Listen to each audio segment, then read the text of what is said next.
S'implanter de part et d'autre de la frontière ne s'improvise pas. La première table ronde du Grand Genève du cycle 2023 a rappelé les bonnes pratiques à adopter. Eurex accompagne les entreprises désireuses de conquérir le marché voisin. Une localisation complexe qui nécessite de gérer de front plusieurs paramètres. Globalement, la Suisse a une approche plus simple. Donc on a une relative simplicité qui existe côté suisse.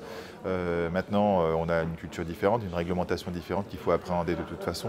Il y a des contraintes qui sont à la fois liées à la réglementation suisse et surtout des contraintes qui sont liées au contexte cross-border. On part d'une activité souvent française et il faut la conjuguer avec une entreprise suisse. Avant de parler de forme d'implantation, de fiscalité, de social, tout ça c'est des découlantes. Je pense qu'avant tout, il faut aller dans les réseaux, il faut aller voir les chambres pour vérifier si son produit va trouver de l'écho du côté suisse. C'est le conseil que j'aurais à donner. Sur un plan financier, l'intérêt des entrepreneurs de s'appuyer sur des établissements français ou suisses dépend de la nature des flux.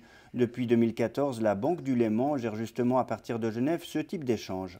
La Banque du Léman est spécialisée dans les entreprises transfrontalières. Et il y a des conseils à donner, des accompagnements à faire, tant en implantation que dans le développement des entreprises.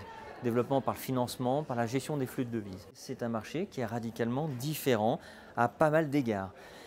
À ce titre, il faut se préparer, c'est vraiment l'anticipation et je dirais aussi il faut s'accompagner maintenant de partenaires qui comprennent déjà quand vous avez une phase de consignation, quand une création de société, après une phase d'ouverture de compte opérationnel. Active dans la conception d'horodateurs novateurs, IEM a son siège à Plan-les-Ouates mais dispose d'une filiale près de Bonneville. Explication de son directeur. On a monté une filiale IEM SARL en France pour vendre nos produits, faire aussi l'abstraction de toute la partie dédouanement pour nos clients en Europe.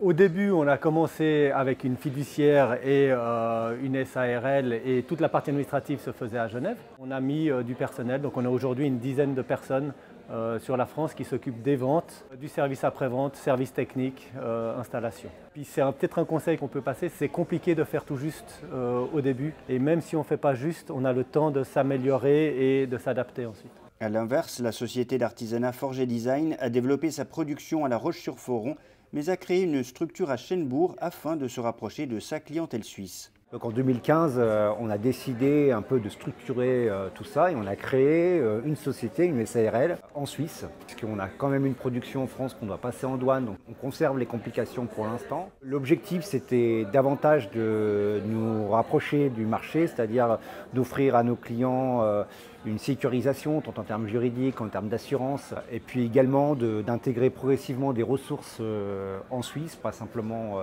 alimenter un marché. C'est une réussite puisque c'est des belles expériences. Ouais. En conclusion, le fait de se développer sur d'autres marchés est intéressant, pour autant de bien faire ses démarches et de s'adapter progressivement. La réussite de son affaire à terme en dépend.